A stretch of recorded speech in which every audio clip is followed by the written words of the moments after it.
السلام عليكم ورحمة الله وبركاته. ازيكم عاملين ايه؟ يا رب تكونوا بخير. هنبدأ بقى الفيديو معاكم الأول نقوله ألف ألف مبروك لطلاب الثانوية العامة. ربنا يوفقكم وتخشوا الكلية اللي انتوا عايزينها يا رب، ويفرح كل أم وبنتها أو ابنها. ويلا بينا بقى نعملوا شوية قدسية اللي انتوا شفتوها العسل دي. الأول دول دقيق بتوع أنا جايبة 4 كيلو دقيق، بس طلعت منهم اللي هو التبطيط. تمام.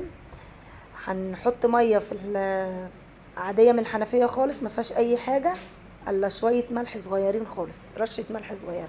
عايزه تحطي رشه ملح على الدقيق حطيها، عايزه تحطيها في قلب الميه حطيها، بس انا بفضل ان انا احطها في الميه. واللي ما عملش لايك يا ريت يعمل، واللي ما اشتركش في القناه يا ريت يشترك. وعايزه كومنت حلو كده منك لاختك كده تفرحيها بيه. احنا هنفضل بقى نعجن كده لحد ما العجينه تتلم معانا خالص. علموا العجينه معانا خالص. بصوا العجينه جامده ازاي، لازم تكون العجينه جامده كده ومش قادره ان انتي مديها جهدك كله. بصوا منظر العجينه بتشديها بتتفرفت معاكي. تفضلي تعملي كده فيها وتكوريها، اللي هو الكور العشوائي، مش زي ما احنا بنبقى في المعجنات التانية لازم تكون العجينه ناعمه خالص. لا، دي بتبقى اللي هي الكور العشوائي ديت. العجينه بتبقى يابسه جامد بالمنظر اللي انا بوريكم بيه دوت. هنفرد بقى العجينه بتاعتنا رشه دقيق وتفردي. بصي مفرده زي دي بالسريعه باي حاجه تفردي. عايزه تفرديها بايدك بس هتبقى جامده شويه عليكي العجينه، مش هتتفرد بسهوله بايدك.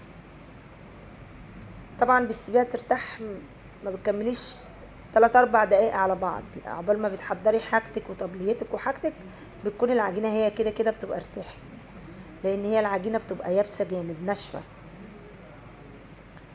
هنفرد كده العجينه معانا بالطريقه ديت. انا شايفاكم اللي انتوا بتتفرجوا من غير اشتراك ومن غير لايك. طالما بتخشوا بتتفرجوا على القناه يا ريت منكم بقى ذوقيا، يعني منكم اللايك الجميل ده والاشتراك معانا كده في القناه عشان العيله بتاعتنا تكبر بيكم كده. طبعا انا نزلت القدسيه دي كذا مره. احنا عندنا هنا في اسكندريه بنقولوا عليها قدسيه، انا معرفش بقى في حتت تانية في محافظات تانية بيقولوا عليها ايه، بس احنا هنا عندنا في اسكندريه بنقولوا قدسيه. دي طبعا المكنه، انا نسيت اوريكم لو ما عندكمش المكنه بتتصرفوا ازاي. بس ديت بتفرد العجين خالص، بتخلي العجين هوريهولكم بالمنظر اللي بتطلع منه. دي الناحيه دي بتفرد خالص. الفرده الرقيقه دي انت ممكن بايدك تفرديها بالفراده، تقطعي العجينه قطعه صغيره وتفردي الفرده معاكي لحد ما تبقى رقيقه خالص بالطريقه دي. لو ما عندكيش المكنه ديت.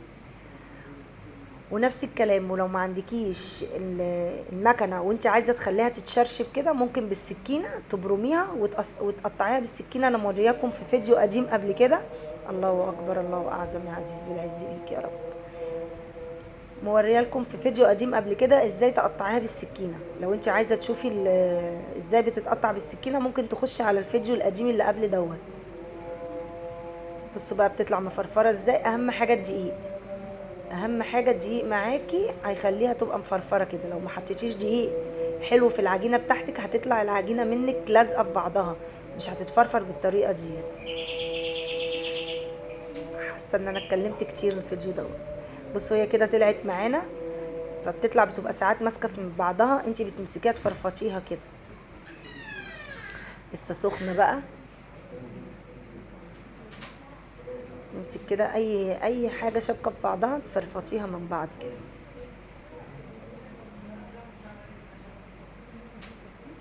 ادي السمنه. طبعا انا بصوركم عند ماما. احنا الوقت ده اللي احنا كنا بنصور فيه مش هتصدقوا، احنا مخلصين القدسيه ديت الفجر. يعني الفجر كلنا من القدسيه ورحنا مصلين الفجر، وكل واحده نامت، انا وحريم اخواتي.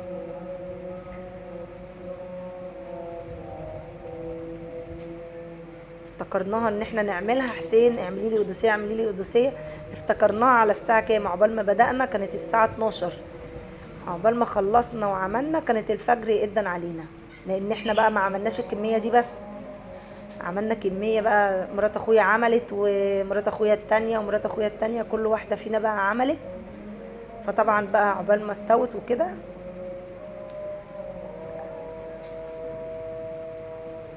بصوا بقى ما شاء الله عليها، ما شاء الله. انا قطعت الفيديو دوت، المفروض ان انا هقطعه في المونتاج، انا ما قطعتهوش، مش مشكلة بقى. اول حاجة حطيتها لقيته اتقلب مني من الجناب، رحت جاية قلت اصور من اول وجديد. وكده الفيديو بتاعنا خلص، والسلام عليكم ورحمة الله وبركاته.